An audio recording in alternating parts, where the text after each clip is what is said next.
Selamat pagi rekan-rekan semua. Jadi hari ini saya akan mempresentasikan manajemen pengetahuan tentang implementasi knowledge capture system pada manajemen piutang pelanggan proyek untuk meningkatkan efisiensi arus kas warung nasi Ellen Putra.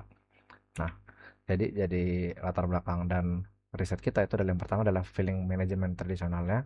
Jadi si warteg ini itu sangat bergantung pada memori manual sang pemiliknya untuk mencatatkan piutang pelanggan proyek di buku bond fisiknya, di buku fisiknya itu.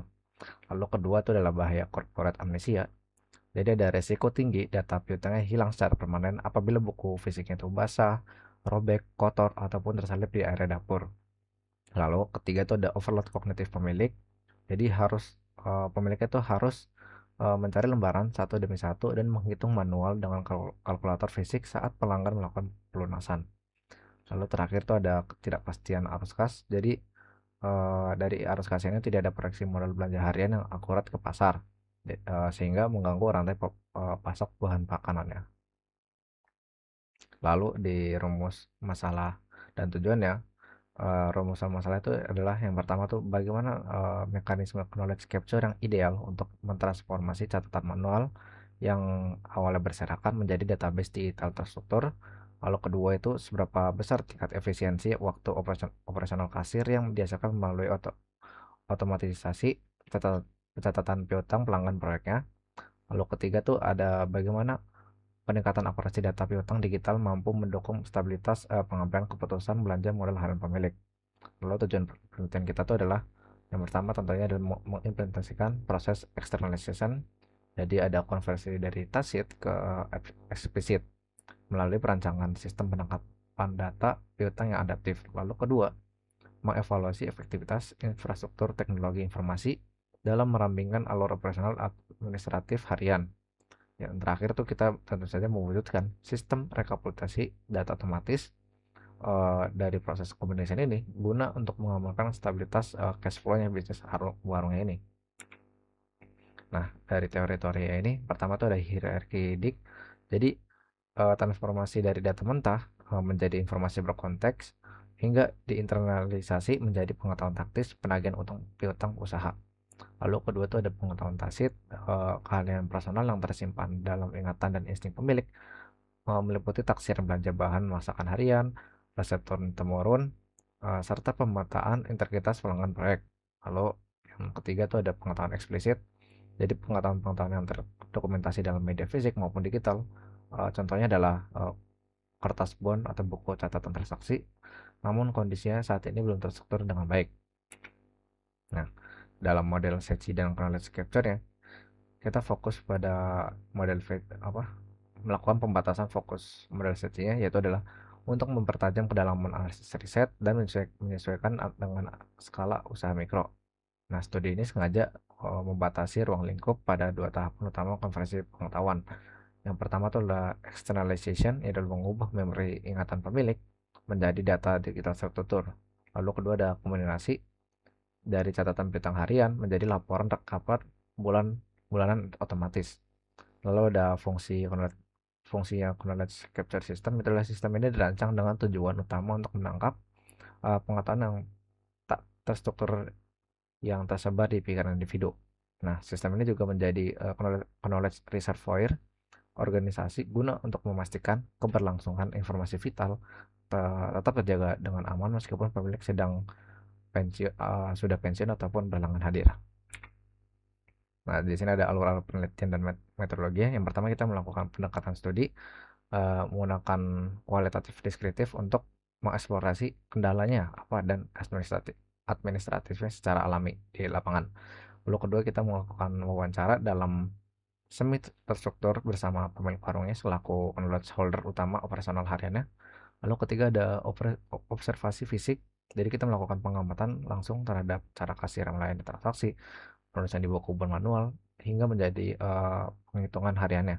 Lalu terakhir ada pemetaan solusi. Jadi prosedur analisis data diidentifikasi pengetahuannya, problem mapping, hingga perencanaan model solusi teknologi berbasis siklus nya. Lalu kontingensi tugas dan strateginya adalah ketidakpastian tugas tinggi. Jadi operasional warung itu dipengaruhi oleh dinamika proyek, pembangunan di sekitar lokasi. Jadi jumlah orang itu yang datang berbelanja bersifat naik turun dan tidak menentu. Lalu keunggulan via diferensiasi. Jadi warung ini tuh menerapkan strategi diferensiasi dengan melayani segmentasi khusus catering proyek dengan sistem bayar tempo. Jadi kenalan data piutang digital ini menjadi kunci utama dalam menjaga kelangsungan model bisnis ini. Lalu dalam model CC eksternalisasi, kita dari konversi dari memori ingatan tasit, pemilik maupun coretan kertas buram yang tidak beraturan menjadi database digital struktur. Nah, cara kerja itu adalah setiap kali terjadi transaksi piutang non tunai, pemilik langsung menginput nama pelanggan, jenis nama nama pelanggan, jenis menu, tanggal, dan nominal transaksi secara instan ke sistem. Nah, jadi data piutang ini itu sekarang jadi dinamis, aman, rapi, dan mudah dicari. Nah, dalam tahap sesi kombinasi, kita tuh ada 4, yaitu pertama ada agregasasi otomatis data transaksi. Kita mengintegrasikan kumpulan data piutang digital harian menjadi dokumen laporan keuangan yang lebih kompleks. Kalau kedua tuh ada laporan keuangan instan, jadi sistem secara mandiri menyusun akumulasi saldo utang bulanan per individunya. Lalu ketiga ada celah human error itu menjadi sangat kecil. Pemilik tidak perlu lagi menjumlahkan angka di kertas menggunakan kalkulator fisiknya. Jadi itu bisa berpotensi kesalahan nominalnya. Nah, lalu terakhir ada dukungan keputusan. Jadi pemilik sekarang eh, mengetahui persis jumlah model real yang siap dibelanjakan ke pasar setiap subuh secara transparan. Nah, dari dampak-dampaknya ini, yang pertama tuh eh, jika kita lihat dalam dampaknya SDM dan mental, sebelum adanya knowledge management, pemilik stres, pusing, dan lelah karena dia harus menghitung tumpukan-tumpukan piutang. Nah, jika sudah menjadi digital, beban kognitif berkurang drastis, jadi fokusnya beralih ke rasa dan kualitas makanan. Nah, dari sisi proses operasional, sebelum adanya masih manual, proses verifikasi itu manual memakan waktu 5 sampai 10 menit per pelanggan di kasir. Nah, sesudah di digital, pencarian nama cepat, verifikasi tuntas dalam hitungan detik, jadi hanya satu klik. Lalu di posisi keuangan dan arus kas, eh, di manual tuh proyeksi modal harian belanja pasar tuh tidak akurat, jadi hanya berdasarkan isi lacinya. Nah, jika kita sudah mendigitalisasinya, mengetahui dengan pasti sisa saldo piutang dan kas masuk secara real time. Terakhir, dalam risiko operasional ya, dalam di manual itu rentan terjadi corporate amnesia seperti tadi dijelaskan sebelumnya. Karena buku catatan itu fisiknya mudah rusak gitu, mudah rusak, bisa robek, bisa basah. Nah, jika sudah diproses digital, memori organisasi terarsip rapi dan aman dalam database digitalnya. Nah, dari hasil kesimpulan dan sarannya, kita tuh implementasi knowledge capture terbukti efektif memitigasi risiko kehilangan data transaksi penting, menurunkan beban mental pemilik, dan mengoptimalkan pengelolaan perputaran kas harian pada UMKM kulinernya. Nah, di sini juga pemilik harus disiplin melakukan input data piutang secara konsisten. Ya disarankan beralih ke infrastruktur berbasis cloud sederhana agar data itu aman dari kerusakan fisik perangkat keras komputer. Lalu terakhir, integrasi teknik data mining atau AI sederhana di masa depan untuk menganalisis histori pembayaran, memprediksi kelancaran piutang pelanggan, serta memproyeksikan stok kebutuhan belanja bahan makanan ke pasar secara presisi. Nah, sebelum saya akan menutup presentasi kali ini, kita akan pindah demo aplikasinya di HP saya. Nah, jadi kita sudah berada di halaman aplikasi, eh, yaitu adalah warung nasi alam putranya di HP saya. Yang tadi pertama kita akan masuk ke kasir pos. Nah, di kasir pos ini itu tentu ada pilih menu makanan, ada input jumlah porsinya, mau makan atau mau minuman. Lalu ada metode pembayaran itu dengan kiris atau kabon. Nah, misalnya di sini kalau ada pekerja membeli nasi rames dengan es jeruk keras, misalnya sama-sama satu porsi dan satu gelas saja dengan bon. Lalu kita kasih nama dengan nama Bambang, lalu bayar. Nah, ini masih bon ya, nanti dia akan masuk ke bagian kas piutang. Nah, kita coba cek ke kas piutangnya. Nah, di sini yang tadi kita masukkan itu Pak Bambang. Nah, bisa dilihat di sini bahwa Pak Bambang yang tadi dia beli nasi rames telur lalu es jeruk keras, itu hutang bonnya itu masuk ke kas piutang. Nah, di sini jika dia sudah bayar, maka catat pelunasannya. Nah, jika dia ada utang lagi, mungkin bisa tambah bon lagi di sini. Untuk edit data ini berfungsi sebagai kalau misalnya dia ada kesalahan menginput data atau enggak dia ada penambahan makan atau minumannya gitu. Misalnya di sini dia udah bayar 16.000 tadi. Nah, kalau sudah bayar maka dia akan masuk lunas.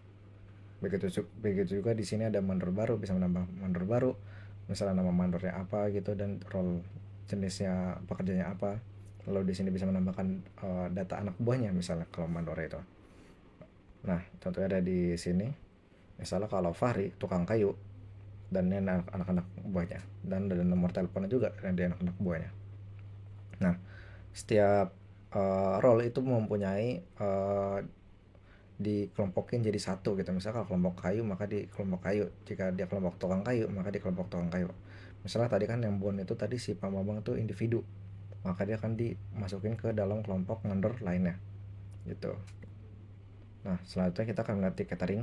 Jadi kalau di catering ini bisa menambah seperti nama pemesanan misalnya kayak tes aja, lalu jumlah porsinya 12 jangan gado-gado, lalu jam pengiriman jam 12.00.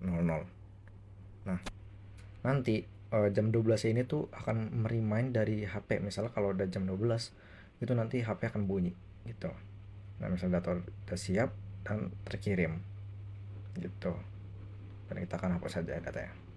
Nanti di laporan itu akan masuk semua eh, dari kasir biaya itu maupun pembayaran bon dan juga cateringnya gitu. Sekian presentasi hari ini.